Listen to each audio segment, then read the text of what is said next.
क्या आपको यह मंजूर होगा कि आप अपनी फसल की रखवाली के लिए खेत की बाहरी परिधि में मजबूत बाड़ तो बनाएं, लेकिन खेत के भीतर चूहों, दीमकों और तिलचट्टों को फसल कुतरने की छूट दे दें?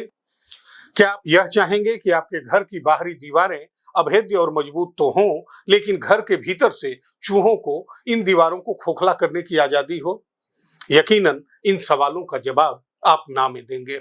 जाहिर है, जो बात आपको अपने खेत या घर के लिए मंजूर नहीं, अपने वतन के लिए वो कैसे स्वीकार करेंगे आप? अपने प्यारे वतन, अपनी माँ भारती के साथ भी मौजूदा परिस्थितियां कुछ इसी तरह की हैं। जम्मू कश्मीर के पहलगाम में हुए अमानवीय आतंकी हमले और उसके जवाब में हुए ऑपरेशन सिंदूर ने देश के सामने कई सवाल खड़े कर दिए हैं। सामरिक और कूटनीतिक मोर्चे पर अपनी भारत सरकार हर संभव तरीके से अपने नासमझ और आतंकियों के सरपरस्त पड़ोसी पाकिस्तान को दंडित कर रही है और उसके प्रहारों और प्रयासों का मुंहतोड़ जवाब दे रही है। लेकिन इस प्रकरण में अब तक पर्दे के पीछे रहे या नीतिगत लापरवाही के कारण ठंडे बस्ते में पड़े रहे कुछ ऐसे तथ्य और मुद्दे भी सामने आए हैं जिनको लेकर देश का हर सजग और जिम्मेवार नागरिक चिंतित है और इन समस्याओं का त्वरित समाधान चाहता है। इनमें से एक और सबसे बड़ा मुद्दा है भारत में बरसों से रह रहे पाकिस्तानी नागरिकों का। मौजूदा सूरत हाल को देखते हुए देश इनसे फौरन मुक्ति चाहता है, लेकिन पाकिस्तानी नागरिकों को वापस भेजने से जुड़े नियम कायदे इतने पेचीदा हैं कि यह काम आसान नहीं दिखता। दरअसल लंबे समय से भारत में रह रहे पाकिस्तानी नागरिकों को वापस भेजने में न सिर्फ नागरिकता से जुड़े कानून आड़े आते हैं, बल्कि कुछ वैसे लोग भी एक बड़े अवरोध की तरह हैं जो इस समस्या के भावनात्मक पहलू का हथियार की तरह इस्तेमाल कर रहे हैं, जो नहीं चाहते कि लंबे समय से भारत में रह रहे पाकिस्तानी नागरिकों को वापस भेजा जाए। नमस्कार, आप देख रहे हैं लोक चेतना और मैं हूं Arvind. Navbharat Times, live Hindustan, Times Now Nav Bharat और एबीपी लाइव की पिछले कुछ दिनों की रिपोर्ट्स पर गौर करें तो पता चलता है कि ऑपरेशन सिंदूर के बाद भारत में आतंकी संगठनों के स्लीपर सेल्स की सक्रियता अचानक बढ़ी है, क्योंकि आतंकी संगठन भारत में अपने नेटवर्क को पुनः सक्रिय करने की कोशिश कर रहे हैं और इस वजह से सुरक्षा एजेंसियों की सतर्कता बढ़ गई है। आतंकी संगठन भारत में स्लीपर सेल्स के माध्यम से जानकारी जुटाते हैं और हमलों की योजना बनाते हैं। ये स्लीपर सेल्स आम नागरिकों की तरह रहते हैं और निर्देश मिलने पर सक्रिय होकर जासूसी, रेकी और हमले को अंजाम देते हैं। इसके अलावा ऑपरेशन सिंदूर के दौरान फेक न्यूज फैलाने वाले सैकड़ों लोगों की पहचान हुई है जो भारत के खिलाफ गलत जानकारी प्रसारित कर रहे थे। इनमें से कुछ लोग पाकिस्तान, इंडोनेशिया और बांग्लादेश से जुड़े हुए थे। यह साइबर हमला भी स्लीपर सेल्स की सक्रियता का संकेत ही है।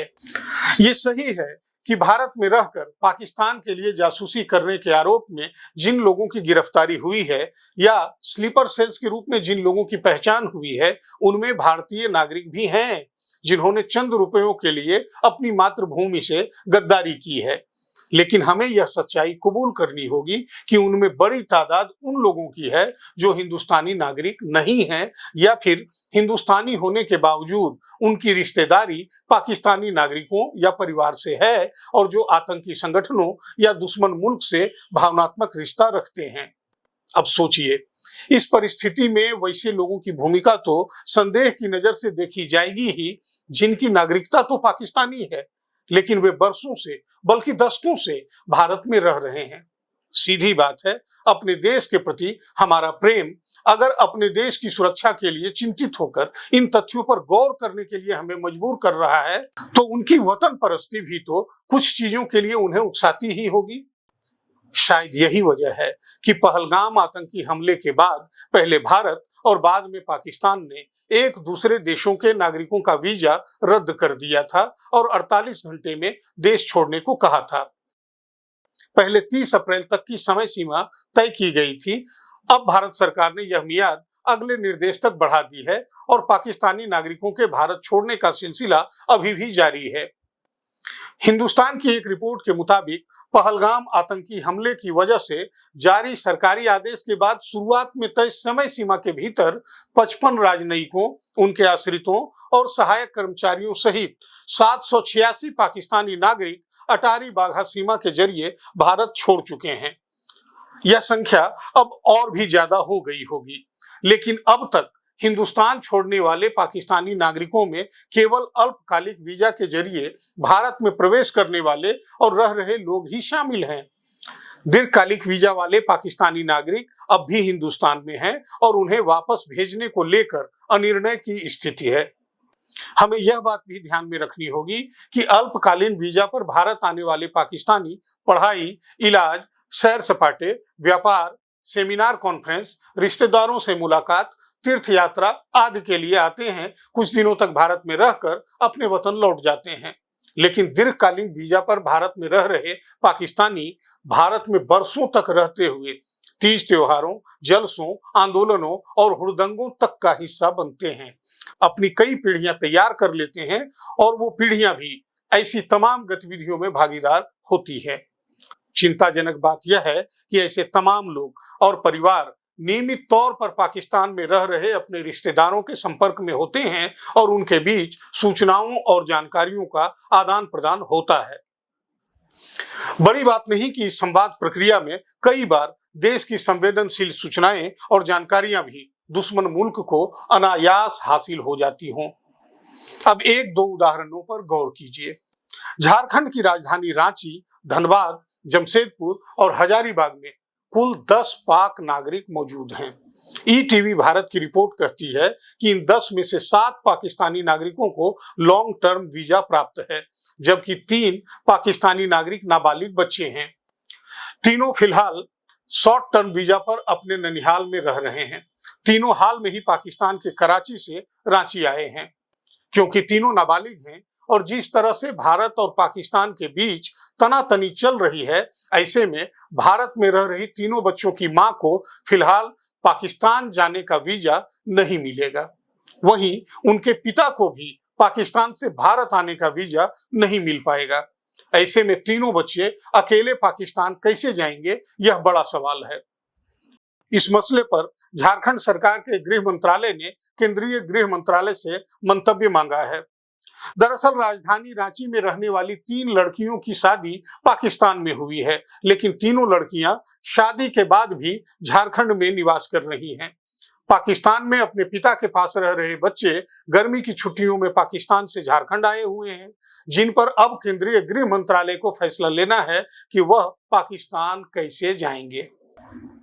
इसी तरह न्यूज 18 की एक रिपोर्ट के अनुसार उत्तर प्रदेश के मुरादाबाद में पाकिस्तानी नागरिकता वाली 22 महिलाएं मिली हैं, जो भारतीय पुरुषों से शादी करके दशकों से यहां रह रही हैं। इन सब के अब 95 बच्चे हो चुके हैं, जिनमें से कई की शादी हो चुकी है और कुछ तो दादी नानी तक बन चुकी हैं। दरअसल मुरादाबाद में रह रही इन 22 पाकिस्तानी महिलाओं ने भारतीय पुरुषों से शादी की और फिर लॉन्ग टर्म वीजा पर यहीं बस गई। इस दौरान सभी के मिलाकर कुल 95 बच्चे हुए, जिनमें से कई अब वयस्क हो चुके हैं। इन बच्चों का जन्म भारत में हुआ है और वे भारतीय नागरिकता के हकदार माने जा सकते हैं, लेकिन उनकी मां अभी भी पाकिस्तानी नागरिक हैं और उनकी नागरिकता की प्रक्रिया लंबित है। इस मामले ने भारत और पाकिस्तान के बीच नागरिकता कानूनों को लेकर एक नई बहस छेड़ दी है। भारत के हर सूबे में, हर शहर में दीर्घकालीन वीजा के आधार पर दशकों से रह रहे पाकिस्तानी नागरिकों की अच्छी खासी तादाद है। इंडिया टुडे सहित विभिन्न मीडिया रिपोर्ट्स के मुताबिक गुजरात में फिलहाल 438 पाकिस्तानी नागरिक दीर्घकालिक वीजा पर रह रहे हैं, जिन्हें फिलहाल डिपोर्ट करने का निर्देश नहीं है। कर्नाटक सरकार ने राज्य में रह रहे 108 पाकिस्तानी नागरिकों की पहचान की है। इनमें से 88 ने भारतीय नागरिकों से विवाह किया है, उनके पास लॉन्ग टर्म वीजा है और ये समय समय पर अपने स्टे परमिट को रिन्यूअल कराते रहे हैं। हैदराबाद में 208 पाकिस्तानी नागरिक हैं, जिनमें से 156 के पास लॉन्ग टर्म वीजा है। महाराष्ट्र में लगभग 5050 पाकिस्तानी नागरिक हैं, जिनमें से अधिकांश के पास दीर्घकालिक वीजा है। तेलंगाना में 208 पाकिस्तानी नागरिक हैं, जिनमें से 156 के पास दीर्घकालिक वीजा है। केरल में 104 पाकिस्तानी नागरिक हैं, जिनमें से 99 के पास दीर्घकालिक वीजा है। मध्य प्रदेश में लगभग 228 पाकिस्तानी नागरिक हैं। दिल्ली में लगभग 5000 पाकिस्तानी नागरिकों की पहचान की गई है, जिनमें से अधिकांश के पास दीर्घकालिक वीजा है। अब सवाल यह उठता है कि देश में दशकों से रह रहे इन पाकिस्तानी नागरिकों से भारत की आंतरिक और बाहरी सुरक्षा को खतरा नहीं है? अगर खतरा है तो इस खतरे को निर्मूल करने का उपाय क्या है? भारत एक लोकतांत्रिक राष्ट्र है और जाहिर है देश की सरकार इस मामले में कोई भी कदम विहित प्रावधानों की रोशनी में ही उठाएगी। तो पहले हम ये जानते हैं कि भारत का नागरिकता कानून आखिर कहता क्या है। भारत का नागरिकता अधिनियम 1955 जन्म के आधार पर भारतीय नागरिकता देता है, लेकिन इसमें कई शर्तें हैं। 26 जनवरी 1950 से 1 जुलाई 1987 के बीच भारत में जन्मे व्यक्ति खुद ब खुद भारतीय नागरिक माने जाते हैं। वहीं 1987 में इस कानून को बदल दिया गया था। तब यह प्रावधान किया गया कि 1 जुलाई 1987 के बाद जन्मे बच्चों की नागरिकता के लिए माता पिता में से कम एक का भारतीय होना जरूरी है। वर्ष 2004 में नागरिकता कानून को फिर से बदला गया। इसके अनुसार 3 दिसंबर 2024 के बाद जन्मे बच्चों के लिए माता पिता में से एक की भारतीय नागरिकता के साथ ही यह प्रावधान भी जोड़ा गया कि माता पिता में से कोई भी अवैध प्रवासी नहीं होना चाहिए। मुरादाबाद के मामले में ये बच्चे भारत में पैदा हुए हैं और उनके पिता भारतीय नागरिक हैं। उनकी मां भले ही पाकिस्तानी हो, लेकिन वे वैध वीजा पर भारत में रह रही हैं, इसलिए उन्हें अवैध प्रवासी नहीं माना जाएगा। इस आधार पर ये बच्चे जन्म के आधार पर भारतीय नागरिक माने जा सकते हैं। हालांकि इन बच्चों की नागरिकता में पाकिस्तानी कानून का पेच भी फंस सकता है। पाकिस्तान के कानून की बात करें तो वहां जन्म स्थल नहीं बल्कि वंश की अहमियत है। पाकिस्तान का नागरिकता अधिनियम 1951 कहता है कि अगर मां या पिता में से कोई भी पाकिस्तानी नागरिक है तो बच्चा भी पाकिस्तानी नागरिक माना जाएगा, चाहे उसका जन्म भारत में क्यों न हुआ हो। यानी इन 95 बच्चों को पाकिस्तान की नागरिकता तो स्वतः प्राप्त है ही। यहाँ ध्यान देने वाली बात यह है कि भारत या पाकिस्तान में दोहरी नागरिकता का प्रावधान नहीं है। भारत तो दोहरी नागरिकता की बिल्कुल इजाजत नहीं देता। इसका मतलब यह है कि अगर कोई बच्चा भारत की नागरिकता चाहता है तो उसे पाकिस्तान की नागरिकता त्यागनी होगी।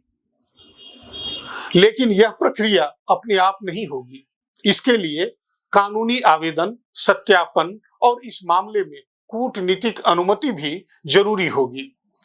यहाँ सवाल यह भी उठता है कि पाकिस्तान की पैदाइश और भारत की आजादी के बाद से अब तक पाकिस्तान और भारत के बीच रिश्ते कभी बहुत सामान्य नहीं रहे। सीमा पर गाहे बगाहे झड़पें, गोलीबारी, नापाक मंसूबों के साथ पाकिस्तान की ओर से भारत में आतंकियों की घुसपैठ और भारत के विभिन्न हिस्सों में आतंकी घटनाएं बदस्तूर जारी हैं। पाकिस्तान प्रायोजित आतंकवाद ने पूरी निर्ममता के साथ भारतीयों का लहू बहाया है, मां भारती का सीना छलनी किया है। इसके बावजूद पाकिस्तानी नागरिकों के साथ शादी ब्याह का रिश्ता कायम करने वालों की मंशा क्या रही होगी। ये बात तो आसानी से गले नहीं उतरती कि ऐसे लोगों को यह पता नहीं होगा कि ऐसी शादियों का भविष्य अनिश्चित है और इन शादियों के बाद पैदा होने वाले बच्चों का भविष्य भी असुरक्षित है। जवाब मैं आप पर छोड़ता हूं। बेशक यह मामला पेचीदा है और दीर्घकालीन वीजा पर भारत में रह रहे पाकिस्तानियों को वापस पाकिस्तान भेजना थोड़ा मुश्किल दिखता है, लेकिन देश की आंतरिक और बाहरी सुरक्षा को ध्यान में रखकर हमारी सरकार जरूर कोई ऐसा रास्ता निकालेगी जिससे सांप भी मर जाए और लाठी भी न टूटे। उम्मीद है सरकार माननीय सुप्रीम कोर्ट के इस कथन को भी गंभीरता से लेगी, भले ही वो किसी और संदर्भ में कही गई हो कि भारत कोई धर्मशाला नहीं है। इस जटिल लेकिन देश के लिए महत्वपूर्ण मुद्दे पर आप भी अपनी राय से हमें अवश्य अवगत कराएं। अगर हमारा यह कार्यक्रम आपको अच्छा लगा हो तो अपने लाइक्स, कमेंट्स और शेयर से हमारा उत्साह जरूर बढ़ाएं। जय हिंद।